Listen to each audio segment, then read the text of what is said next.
So the developer update has come out. We see a lot of new changes, and this is really exciting, guys. Let's go ahead and talk about everything. Kings and queens, welcome back to the channel. I hope you're all having a fantastic day. The devs have listened. Round of applause, because we were faced with a terrible developer update. It sounded good on paper. We tested it out. It didn't look good. A lot of feedback was given. You know, they asked the community directly to give them as much feedback as they can, and I'm happy that we actually gave some good constructive criticism on how to make the patch better. Because of that, they have showed us another developer update with some changes, and this is probably what we're going to be seeing very soon. Now, let's take a look at everything and talk about all the changes that they made from the PTP. Let's go ahead. Healing is the first thing that they talk about. As you guys remember, the healing changes were going to be terrible. Essentially, in the PTB, as I said, they raised the base healing to 24 seconds instead of its normal 16. Now, this was going to be crazy. You know, combined with Sloppy Butcher and some other things, it was really strong. And they pointed that out as well, where they said it made effects like Mangled and Hemorrhage stronger and making slugging even more effective. Therefore, they've reverted this back to 16 seconds. This is a good change. It didn't feel good in the PTP. It wasn't something that really felt really good. And I'm happy that we voiced that opinion as Survivor and Killer Mains. We know we came together, well, most of us at least. And majority of the people decided that this wasn't a good change. Because of that, this has now been reverted back to 16, which I think is in a very good position. It's fine where it's at, so I'm happy about that. Next, they said, first and foremost, all medkits will have a total of 24 charges, which is the same from the PTP, and they've increased the healing speed bonus when healing others across all medkits. The new bonus is as follows. The camping aid kit gives you 35%, first aid gives you 40%, emergency gives you 45%, and the ranger 50%. They said all medkits will now have 33% speed and efficiency penalty when used for self-healing. This will reduce the number of times a medkit can be used to heal yourself and make it take longer to do so. This means that a medkit will by default grant one self-heal over the span of 24 seconds before factoring in add-ons. That's all right. I like this. So what they're doing here is essentially, if you're working by yourself, which I think is a much healthier way to go, you will be essentially punished. But if you're working with others, it will help you. Now, this is a good change, and the reason why this is a good change is because Dead by Daylight, they wanted to kind of get survivors away from working on generators constantly, and they figured that if they waste their time healing instead, then they won't be working on generators, thus taking less pressure off the generators, making it so that killers can have more time to, you know, counteract this. The issue is that they made it so long that survivors said, screw it, let's not even worry about that, which in some cases could make it counterintuitive, although still a little bit beneficial, very significantly beneficial to the killer because everyone's always injured. Now what they're doing is saying, okay, we're going to take that same idea, but twist it in a way that if you're trying to heal yourself to avoid that time, it's not going to work. So you can't run the killer for 10 generators, well, not 10 generators, but 10 minutes, let's say, and then heal yourself and then do the same thing again.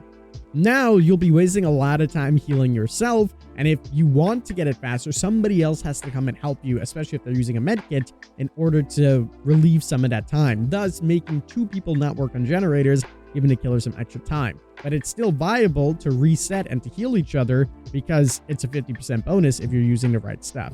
I like that change. I think that's pretty good. I think it's efficient, and we'll see how it changes. They then talked about a bunch of add-ons that have been changed to the medkit. I'm not going to go through all of these. You guys can read it or pause the video here for yourself. They're just basically ironing out everything to make sure it goes with what they want. They said, we hope that making these changes will tone down medkits when used for self-healing while making them more appealing for altruistic heals. I think that's a solid change. I think that'll be way better received than making base healing itself longer. Overall, I'm happy with those changes. Next on the list is the Hillbilly. And listen, they butchered Hillbilly in what they've done. Now they're basically saying that they've reverted the changes of the Death and Doom engraving add-ons, but they kept the tweaks of the overheat mechanic by that made it less limiting than before, making the Hillbilly feel better to play. Overall, This is solid. This is really solid. I think overall Hillbilly is pretty much getting a buff now instead of a nerf, because those add-ons were the only things that most Hillbilly players use to make him feel good. Now that they removed those restrictions, using the add-ons with the new changes overall will be really nice. You can still get some good, nice turns, but if you're using your chainsaw more as a tool to traverse the map, you will be punished a little bit more. However, with the engravings, it kind of counteracts that. So all in all, it's good changes. I'm happy for Hillbilly players. Hopefully we'll see some more. They then spoke about some of the perk changes. I had a lot of thoughts and opinions about the perk changes. Let's see what they actually did. They said Dead Hard. For this update release, they have changed Dead Hard to instead activate when you unhook yourself or unhook another survivor. This way, the unhooked survivor becomes less of a clear target for the killer. So that's quite interesting here. Dead Hard is essentially going to be much, much more different. In the last change, I basically said that they didn't really know what to do with Dead Hard, but they know that they needed to make it so that it was more limited because it was picked way too much. And by doing this, it makes it so that you won't really get to use Dead Hard as much in your matches. Now, a lot of people are going to turn to Sprint Burst now and Vigil. They're going to start using those two together, which could lead to a whole different problem, but that's for another day. Overall, these are interesting changes to see, to say the least. We'll see how this feels in game. I know I'm not a player that relies on Dead Hard or uses Dead Hard that much. I've always kind of been a Sprint Burst gamer, so I don't really have too much of a strong opinion on this. Overall, I think if you really do like Dead Hard, you're going to be very, very gutted that they decided to make these changes. It's interesting to say the least. I'm sure if it's not well received, they will make some more changes overall. But yeah, Dead Hard will now active when you unhook yourself or unhook another survivor. And that's pretty much it. It's going to be interesting. It's going to be interesting. Next on the list is Scourge Hook. I love Scourge Hook. It's one of my favorite perks. I didn't read these changes yet, but the changes that I wanted was that you could change it to maybe 20-25% if you are eliminating the use to just 4 per person. Let's see what they're going to do. They say, considering Scourge Hook pain resonance can only be active 4 times in a match, it also requires killers to target different survivors. We feel comfortable making it more rewarding for killers who choose to take on the added challenge. Therefore, we have increased the regression amount of Scourge Hook to 15, 20, and 25. There we go. That's solid. That's a solid change. This will encourage killers not to tunnel.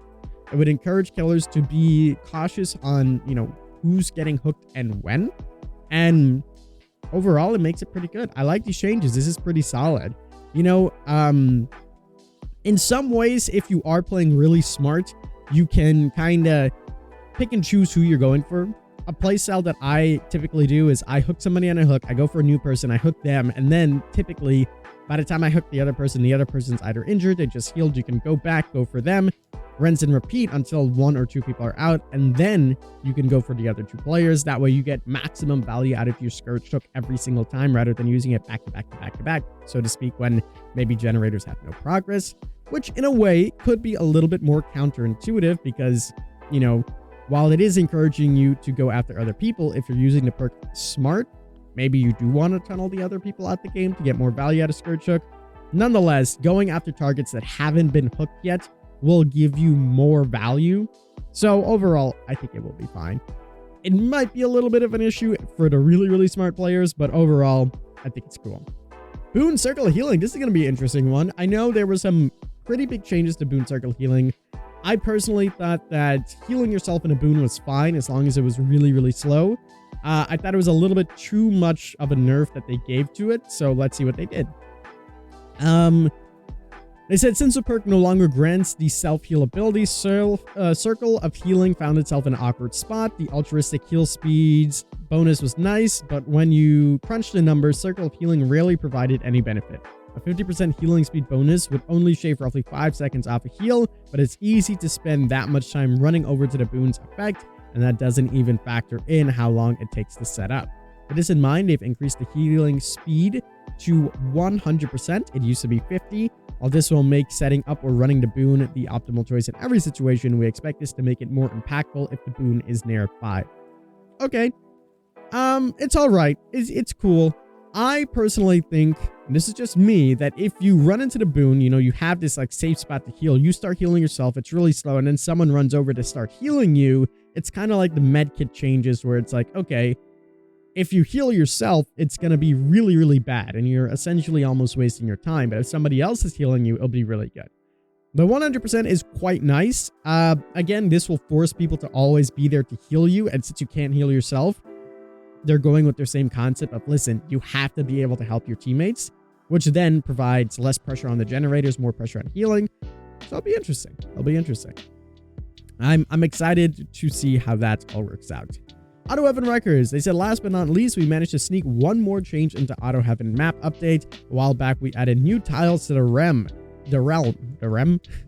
One of these new tiles, which featured a window and a pallet, ended up being fairly unsafe. We rebalanced this tile, but it is unfortunately didn't make it into P2B in time. However, an updated version of this will be available upon release. Take a look, and we got a image. Okay, yes, I know I'm leaving behavior. Here we are. This is the image of the loop. I don't really see the pallet, actually. I'm assuming the pallet might be here. Well, that wouldn't make sense. It would probably be here where my mouse is. Oh yeah, there it is. I'm silly. My cam is blocking it, and that's why I didn't see. I can move it for you guys really quickly if I can get to my cam. There we go. I'll just put me up here. So yeah, the pallet is down here, so you can essentially run this tile like this. You can either drop this pallet. If you choose not to drop this pallet, you can run all the way over here. It is quite an excessive run though. So I mean, you can go around like maybe this and then come back through this way, vault here, and then maybe even run around here and then get that, and then run like that. So there's ways. If you run in a straight L, you can pretty much get it, but you can also go around and waste some time. I can see it working. It's an interesting tile to say the least. But there you go, my friends. That is pretty much the developer update. I hope you guys did enjoy. If you did, make sure you leave a like down below and subscribe for some more awesome Dead by Daylight content. I also want to let you guys know that, you know, I kind of say it all videos, but we're really trying to stream a lot more. About 2 years ago, I kind of pushed stream every single day onto you guys, and I felt bad because I did it so much. And for those of you guys that watch my videos all the time, you always heard me like, okay, we get it. But the amount of people that said that they didn't even knew I stream allowed me to be like, all right, let me continue doing that. So we are streaming yet again. We took a very long hiatus. We kind of tried getting back here and there, but now we've successfully streamed a lot in the month of March. April is here. I want to consistently stream, get the numbers back up, build the community again. I would love to have you guys there. It would mean the world to me. That would be quite awesome. So hopefully we see you guys there on our streams. And we also are going to be changing the second channel. I've been really enjoying Meet Your Maker. I'm going to be posting a lot of Meet Your Maker content on the second channel. And hopefully we'll see you guys there if you do enjoy the game as well. It might be a whole different audience there, but hey, I really have fun with the game. So I want to make some content for that as well. Nonetheless, I hope you guys all have a fantastic day. I hope you guys are all doing good. As always, I'm the king. I tip my crown to you guys. And oh, before I go, I got something cool to show you. We'll learn more about what this is in the future, but I got a box and it says prototype on it. If you can guess what it is, I don't know. I'll give you a heart on the comments. Alrighty, guys, take care. We'll see you guys next time. Have a great day.